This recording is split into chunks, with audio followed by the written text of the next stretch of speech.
What up, everybody, and welcome back to another episode of the Nerd Gen Report. I'm your host, Pablo, and joining me, as always, is Mr. Brian Schultz. Trailers have been released this week, and only one of them I haven't watched yet because I was never a big fan of those books or the movies. But obviously, there's a big following for that, so I'd like to hear what Brian thought of it. But we got Masters of the Universe, Supergirl, and the HBO Harry Potter series. But I'm gonna watch it just to see, what other people think about it. Because I know my wife is gonna watch it, so. But we're gonna talk about Supergirl, then we're gonna get Masters of the Universe. Supergirl. It's like we were in the room, Pablo. We continue to get the same voices utter the same words as far as what this feels like. And I'm still interested to see what gems he drops in this film, or what gems they drop in this film in terms of progression and storyline and the things that the little Easter eggs that we'll get with Brainiac and what's the planet's name? Krypton. See what happens there to another part of the world that we didn't get to see. So we get a bit more insight into some of those themes in the latest trailer that they released. And yes, they gave us more crypto. It's like I can go on and not talk about crypto ever because, again, I like dogs, but what did you think, Brian? I have a number of thoughts. First off, I do want to say before we even get into like the full-fledged discussion, I think this is actually a very solid trailer, and I actually think the movie looks pretty darn decent. I got to be honest. Like all the commentary, you're probably going to hear more the nitpicky side and the critical side, but I actually think in a vacuum, I think they've done a pretty good job in terms of what they've shown. I think Millie Alcock and Jason Momoa, and like I don't have a problem per se with any of it. I have concerns about certain things in terms of how the audience might receive it. And that's kind of maybe a different question. But I would say my overarching theme of the week is what I can really feel is the competition for dollars in these trailers. You can feel the calendar picking up, and I can feel these studios doing what they can with these materials to try to get you to go. I can feel it because they are giving you a lot. If you're being objective, there's a lot of content. That'll be the same theme when we get to Masters of the Universe. Absolutely. Continue. But I felt like in this, if you go back to our show, we talked about when the first Supergirl trailer hit, and it kind of hit okay, but not smashing. We talked about what would they try to do to ramp things up. And then we started to see like, there's the Puppy Bowl thing. And then we made a couple predictions at the time. And like one of the things that we said was, you're going to see Corenswet and you're going to see more Momoa. And Marcellus Wallace was right. First shot of the trailer is David Corenswet. And the last shots of the trailer are Jason Momoa. And it's like, that is the studio feeling the pressure to make this work and doing what they can. And we'll talk about other changes that might be going on with this film along those lines as well to get you to the theater. Because I do think, Pablo, I think fair or not, I think the bar for this is actually higher than it was for Superman in some ways. Because of you're fighting that historical female-led action superhero struggle. And I think you're continuing to progress through have superhero movies peaked? Like, is there just general fatigue? And that's why I say, like, fair or not, I think the bar for this to be top dollar spend for a lot of consumers is just higher, probably than it deserves to be, but I think it's there. And so against that, I'm still a little unconvinced that this did enough for people to say, drop everything, circle June 26th, I am there. And that's not to say it doesn't. That's why I say it looks fine. And we can talk about why it looks fine. It looks interesting in a lot of ways, but I don't know that it looks so elite that you can't not go opening weekend. Yeah. How did you feel about it? Like compared to the first one? There's one thing I would say is like, yo, can these guys have their own music? Yo, can we feel the stakes? Can we feel, it's like stop going to the well, yo.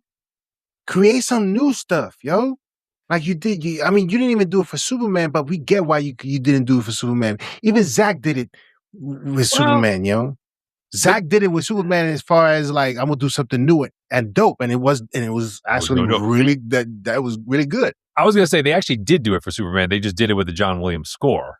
If you're saying that's what I'm it was talking about. unoriginal, Yeah. I think they did something kind of unoriginal in the sense that they took something existing and they repackaged it. Yeah. But your thing about the song, let's just stop right there, because to me, I can't decide in the grand scheme of things whether audiences will view this as a positive or a negative. But when this thing comes up and it says a film by Craig Gillespie, but you look at how everything looks, you listen to the dialogue, and you listen to that song, which is from the 1960s, if you swap that graphic and just said a film by James Gunn, would anyone doubt you? Would anyone doubt that you were telling the truth? And I'm trying to figure out, is that the point of the marketing? I don't know. Or is that actually a liability for this project? That's why I would want to know, like, how much influence did he have over this? Because it looks like a lot, right? I mean, everything we've seen, color palette wise, kind of looks like a Guardians movie.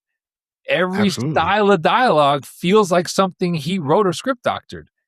And like I said, the soundtrack choices with the Blondie song, and I think this is like something about the brokenhearted for this trailer, I all feel very Gunn to me, like very Gunn to me. And it's like, they can't be missing that in the room. They have to know that that's the message that's going out there. Jimmy Ruffin, by the way, is the artist for the song in this trailer. So then they must think that's a selling point to say it's a film by Craig Gillespie, but it looks and sounds and feels a lot like a film by James Gunn. I don't know what message they're trying to convey, but all I know is that's the message that we're getting. It doesn't feel like whatever this guy is. It feels like a movie that James Gunn made, and do we want more of that? We'll see. We'll see. Well, what we got was Momoa being Momoa. Very much so. And don't get me wrong, he looks great. Yeah, absolutely. Right? Like if you're saying like, is that Lobo? 1,000% that looks and sounds and acts like Lobo, because that's who Jason Momoa is. But I'm just saying, like, he's not really acting. He's just being himself. And if you're good with that, congrats, because you're going to get that. Good with that, you're going to get that. Let's see what happens there. I've heard there does seem to be a camp of frustration with the colors, kind of saying that idea that it looks too much like Guardians. It's too grimy and dark, that the source comic was really bright. Why have they abandoned that, given that Tom King's in the room? I've heard a lot about this, about like, it doesn't visually stand out as much and in the ways that people might have hoped. It's interesting. It's not necessarily off-putting me personally as much, but I am reading more of that, of people saying like, it just looks gray. The sets look unimaginative, and there's some frustration around that. So we'll see. I mean, but that feels like it's something that is in the concern camp. Momoa is definitely getting praise. I mean, everyone's pretty happy with the Lobo stuff. We'll talk about that because that could cut both ways, but he's getting a lot of praise. Millie Alcock, no one seems to have a problem with kind of how she's looking and how she's acting and so forth. Villain, people seem down on. I will say that this trailer didn't really get Creme of the Yellow Hills over for me that much. I think they were trying to make him seem menacing, and I kind of was like, he just seems like a guy with, costumes and prosthetics. And that's unfortunate. Because then it just reminds you of all the other villains that we've seen villains in, and they just don't work, and it kind of brings down the movie quite a bit, right? It's like a Marvel issue, right? That's like a Marvel villain issue. Like the early days of Marvel, people used to complain these are like very cardboard, cookie cutter bad guys. Yeah. No matter who the actor was, right? It was like you're underutilizing their skills. So I did hear one thing very much maybe in this movie's favor, and then let's talk about the ending. I heard that, so there's been reports going around that the budget for this was only $100 million. Okay. I will say if that is true, that is a fantastic job by someone in the room, maybe Saffron on the business side, recognizing the challenges of this movie and setting the bar at a level where I think I've said on this show, I think 300 million in box office could be a challenge. Well, guess what? 300 million in box office when your budget is 100, that's A-okay. You make some money on that. So that's a good, if that's true, that's actually probably the best thing that this project has done is it's framed properly. But Pablo, the film doesn't feel finished. There's a lot of smoke around what's going on in the test screenings and the ending. So the latest, and I just want to put this based on the trailer, link this to this story because I think it's really important. There is a rumor that there are 3 different endings now that have been shot for this film, and they have been testing all 3. And obviously it would imply that like audiences are not necessarily vibing with at least some of what they've seen and how this movie wraps up. What do you make of that story, like that idea that whatever they originally wanted this movie to be, they are now kind of having to retask the third act and the ending to try to satisfy audiences? What it means is that a finished script doesn't mean that it's ready to go. That's what it means. That's what it means. Just because you got a script doesn't mean you finished. Obviously, you got to shoot and all that other stuff, but does it land? Who are the people in the room telling you that this script is amazing? But this one's weird, right? Because the guy who made the source comic is one of the guys in the room. So this would feel of all projects where you wouldn't have this issue. How much is James Gunn pulling his weight around there and saying, this is what I want? But this, you know what I'm saying? Because originally Lobo wasn't supposed to be in there. He was not in the comic, no. And then somebody put him in there. I don't know who it was. But James Gunn is the guy. He's A-okay in this. It has to be him, right? I mean, it has to be him who greenlit it. Just like Kevin Feige, A-okay'd the Marvels. Yep. And we look at him like he's crazy. Here's my theory on the ending. I think what's a big part of what's happening is it links to what you just said. I think the studio is worried. I think they've been worried. And I think what's happening at the ending is they're trying to figure out ways to get more Momoa and more Corenswet in the ending. That's my theory.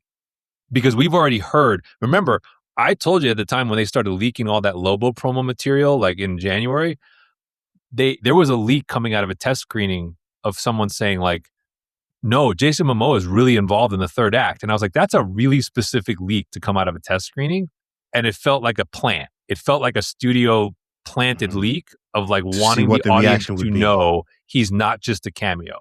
And so my theory is the rework of the ending is designed to have Superman and Lobo be more involved as opposed to it just being Supergirl and Ruthie. And I don't know if that's going to be a good thing or not, but I think it's a studio's attempt to make it more of an event. That's my theory.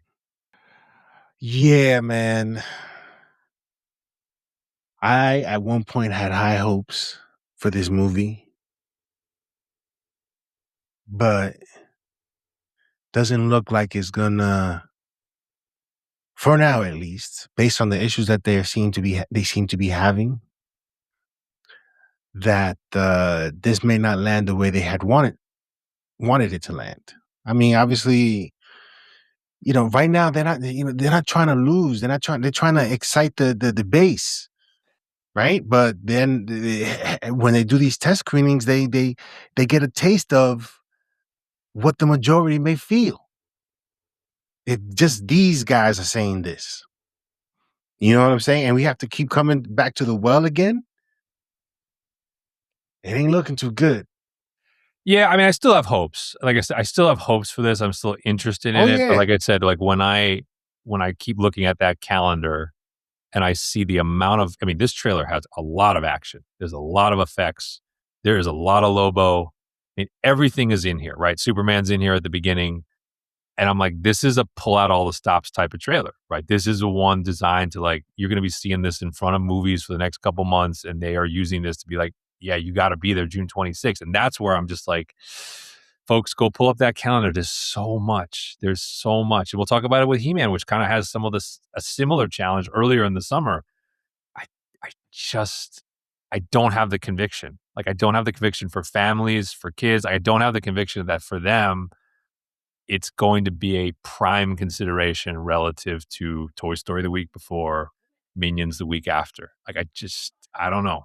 Yeah. So, but at 100 budget, they may be okay. I think they've given themselves a chance to have it be kind of lukewarm, honestly, and actually get out of there with a little bit of profit. But I don't think lukewarm is going to cut it for DC overall, right? So if we're looking at like, hey, what is Paramount thinking if this thing was to do 250 to 300? I think they would be unimpressed.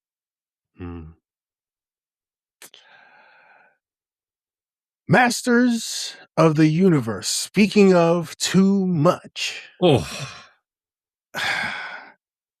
This is another movie. I said we would be seeing big numbers. This could turn out to be one of the biggest flops of the year.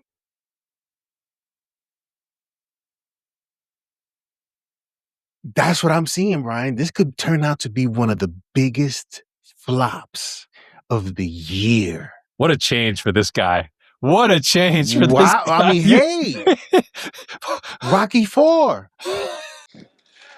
Everybody can change. You know, you can feel it. You've seen what you've seen, and it doesn't look appetizing, yo. You can say all you want about somebody else just cooking, but if you see questionable things and you see questionable ingredients going into stuff, then you sort of have to revert back to that belief that, oh man, this is not going to be good. And they doubled down pretty much, giving you the line again. So when you see it, you've already seen it twice. Yep. Oh, they did change the audio slightly. Yes, they did. Yes, they did, Brian. I wonder why. This is just another effort on them listening to the complaints and them doing something about it. So good for you, but it will not save this movie. No. Because why? That doesn't look like He-Man. Charlie Cox looks more like He-Man. Like, that's he looks like Bruce Jenner in his prime. Not Diesel, athletic. Yeah. But not the physique that you are sort of envisioning when it comes to He-Man. No, you're trying to be accurate, right? This is inaccurate, but go ahead. So there were the audio of I Have the Power and the use of Battle Cat and the MGM logo were the two obvious ways where I feel like you saw a lot of fan chatter, and they basically gave you two nods in that. Yeah. This trailer, very similar to Supergirl, felt like you are seeing a lot of the set pieces. I mean, I think we may wind up seeing the entire He-Man Skeletor fight by the time this movie comes out. Green Lantern, yep. It is. You're absolutely right. Ryan Reynolds, Green Lantern. That's always the standard for this. And I'm like, I feel like we're getting awfully close in this trailer. So you can feel the studio concern of their place in the calendar. Again, that's always what I take from these, right? They look at it and say, okay, you know, and they're in a little better place on the calendar, I think, than where Supergirl is, because they've got basically Mando Grogu's Memorial Day weekend. Who knows how good that's going to be? There's really nothing the week before. So they got a lead in where it's like, if there's any buzz for He-Man, they've got to, at least that opening weekend, they have a real opportunity. And honestly, the next weekend could work out for them because the main competition is going to be Disclosure Day, which is very much an adult movie. So if this thing is decent, they could have 2 weekends where they can really rule the box office before Toy Story 5 arrives. But I don't know. I can be, the two of us are as nostalgic about He-Man as anybody. I just don't know how you can watch these trailers and not at least have a couple of those key concerns. And number one is just, you said it, And you know where it really came home for me? You know, we've had several scenes now of Galitzine, who I don't want to take anything away from, because it's hard to gain 80 pounds of muscle, right? Like, go and try it. See how long it takes you. Right? And this is a really thin guy who put in a lot of work. So I don't want to take it away from him. He's not the one at fault. This is a Travis Knight and studio question. But the scene where they're in the forest and he puts his hand on that vehicle and throws it the way He-Man would in the show, he's just not big enough. Yeah. He just don't look strong enough to make that look believable. Exactly. He-Man. There you go. That's the word. And I'm like, believable. You know the irony? People are making fun of Dwayne Johnson right now because of his hairpiece in the Moana trailer. But you realize that guy, who no one would question his physique, he's using prosthetics to enhance his muscles as Maui. Dwayne Johnson is doing enhancement to better inhabit an animated character. Dwayne Johnson's physique, he said, my physique is not enough. I need help. Well, if he feels that way about Mount, obviously the strongest man in the universe, it's okay to put help on the guy. And that's their failure, man. You know what I was talking to, shout out to Freddie. I was talking to Freddie about this because it's the same thing for him, right? In terms of, that don't look like He-Man, but whatever, right? It's He-Man, but it ain't gonna look like He-Man when we see it. If they would have just kept Nicholas Galitzine, you know, in his regular physique and transform him into somebody else. Yep. The only difference in He-Man and the original He-Man is that one dude was like, it was the same dude, but after he transformed, he was not light skinned anymore. He got awfully tan, and then he's out of his purple pink outfit. Yeah, man, that's it. Yeah, but that is a huge layup missed for Travis Knight, I think. I agree. And I think it's a tough one to come I would have back paid $10 million to Alan Ritchson to do He-Man. So I'm going to guarantee you this. Okay. Someone's going to AI Alan Ritchson into that entire movie after it comes out. Watch. You are going to see a YouTube where someone AIs him into the movie.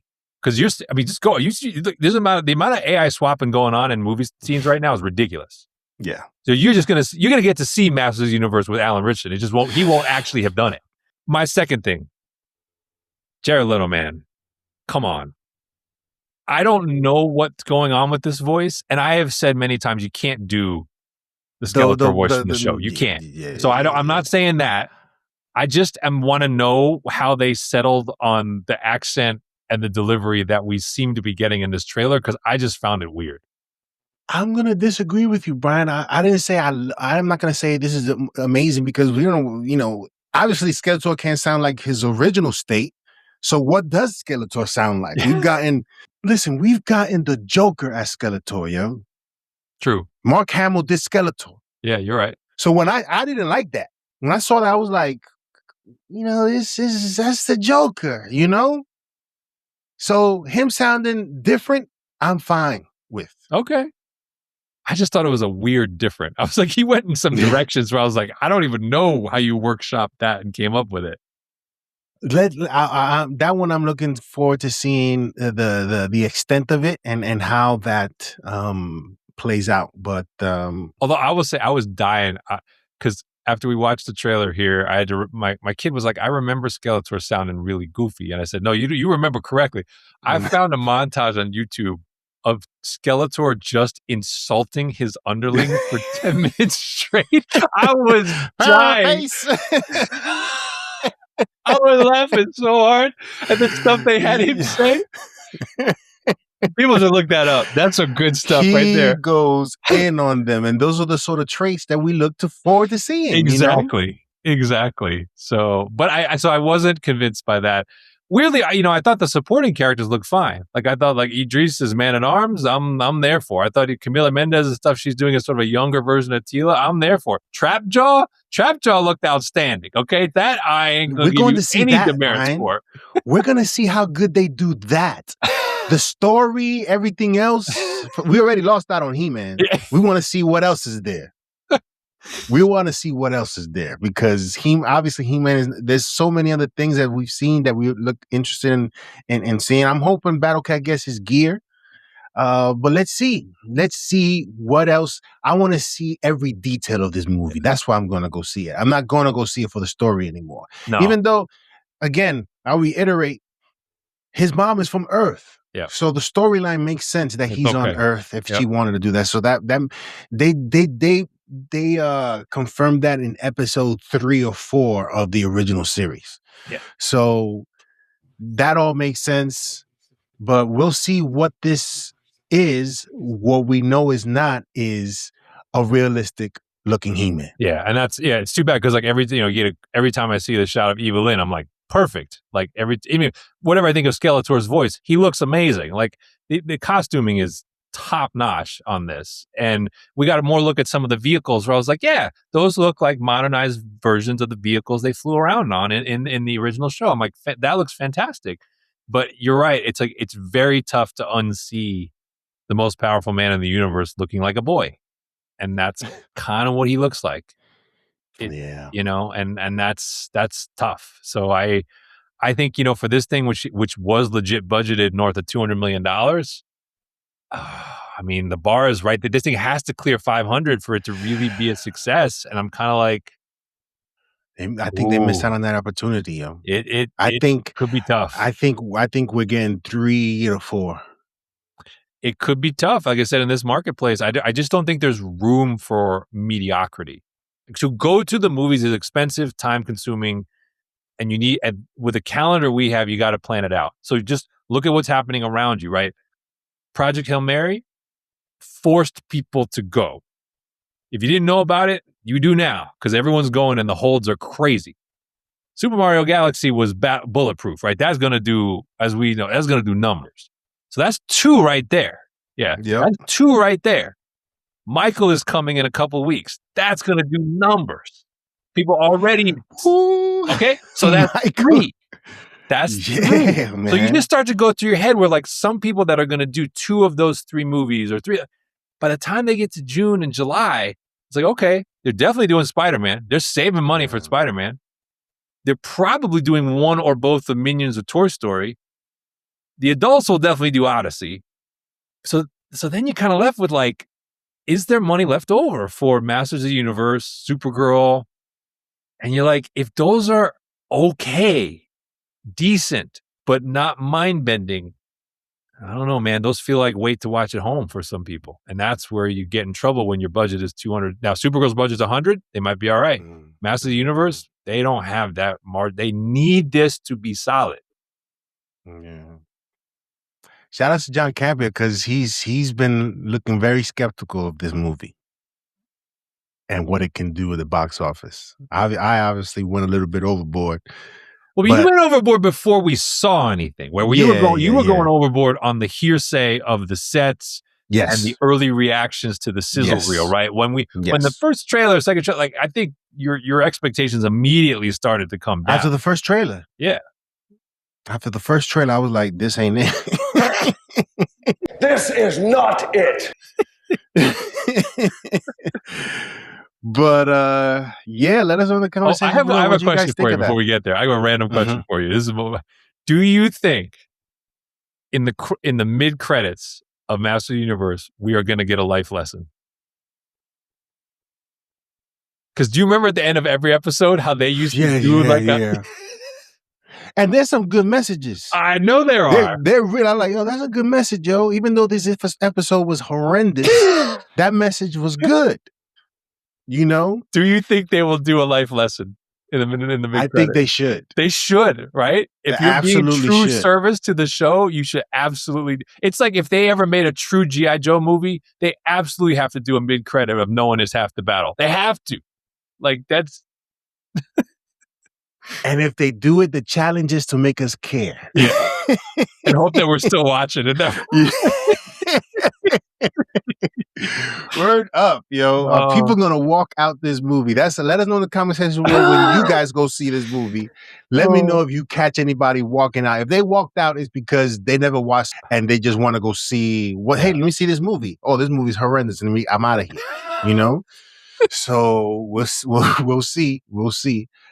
And HBO Harry Potter. Yeah. I haven't seen the trailer, Brian. What did you see, and what did they show? What do you think? Well, the first thing is, we just got done with sort of Brand New Day obliterating the record for most watched movie trailer of all time. Well, this obliterated the record for most watched TV series trailer of all time.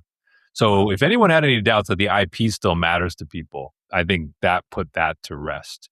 I think the other thing that stood out was this is coming sooner than people thought. The first episode will arrive just Christmas Day this year. Okay. That is months ahead of what people were expecting. So HBO is on it, and I think was seizing on that to let people know like this is coming. Now, you think they're going to release more than one episode? No, because HBO doesn't do that. They don't do that. You know that this thing is going to be. I don't know what day that of the could week. Be a nice gift for Christmas.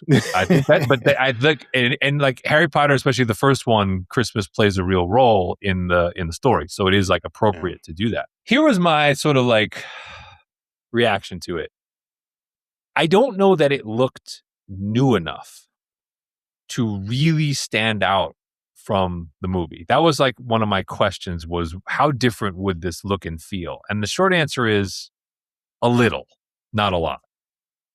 It looks a little more grimy. Like it looks a little more real world. I think especially Sorcerer's Stone looks very bright, very fantastical back 25 years ago. But when you're being reintroduced to the characters, other than just seeing the new actors who are playing them, it didn't get driven home to me how distinct this is from the movies. I know it's supposed to be, and I know J.K. Rowling seemed, at least on social media, seemed very pleased with what was out there. But that would be my main question of like, for this to really justify its existence for 10 entire seasons on HBO, this needs to be a true adaptation of the books where you're bringing to life not just the things you've seen in the movies, but things you never saw before. And there was a little of that. There were hints of that in pieces of the teaser, but I don't know that you saw enough of it. So it's funny. The reaction probably has been honestly more positive than I would have thought. I see more people basically being like, I'm in tears, I'm emotional. And I'm like, wow, like the movie's not that old. I mean, like Sorcerer's Stone it's 25 years, is a modern movie. The last one though only came out, in 2011. That's 15 years ago. And yet people, it's like this feeling of, I've never seen this before. And that's interesting to me that it's being received that way. I think it has a lot to do with the same complaint most people have regarding what they did in the movies versus what they didn't do from the books. And to be able to see some of that, for those people who loved reading the books, they're going to be able to get a chance to see that. I think that's what's driving that. That excitement. I agree with that. Like one thing that does stand out, for example, that they did that was book accurate is the professors in the book are not all old. Whereas if you watch the movies, all of the actors are pretty old. And so you see already in this one, it's like, okay, Dumbledore's older, but the other professors, McGonagall, Snape, they're kind of described to be like in their 40s.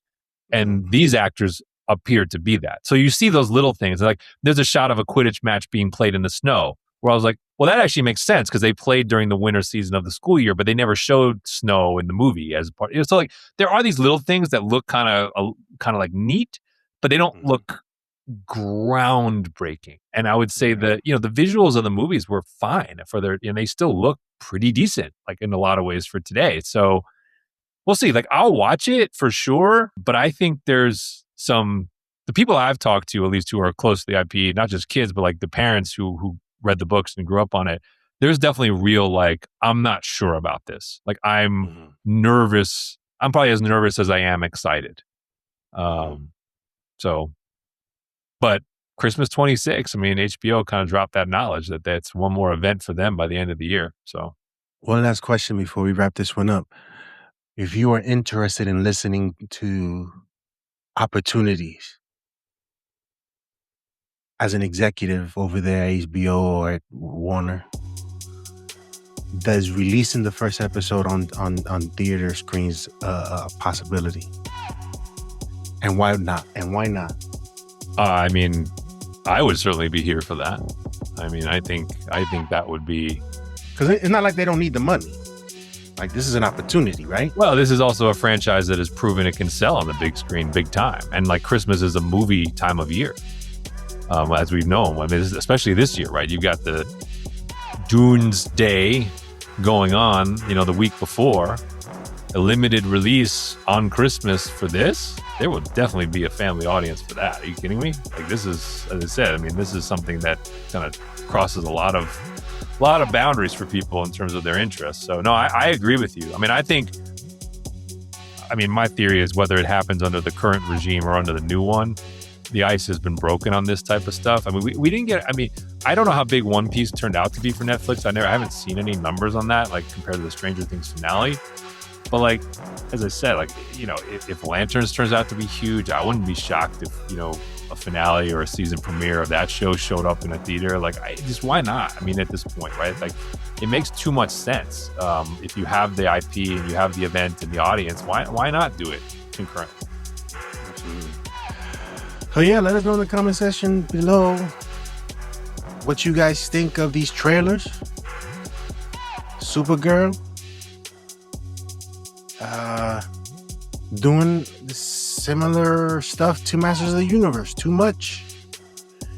And Harry Potter, it would be interesting to see if in the next few months an announcement is made for something like that, because, you know, that's money, yo. We gotta look for where we can get that. You know what I'm saying? So this is an opportunity to really see what's up. But anyway, yeah, let us know in the comment section below what you guys think. And remember, you haven't heard it anywhere else. You heard it here first on the Nerd Gen Report.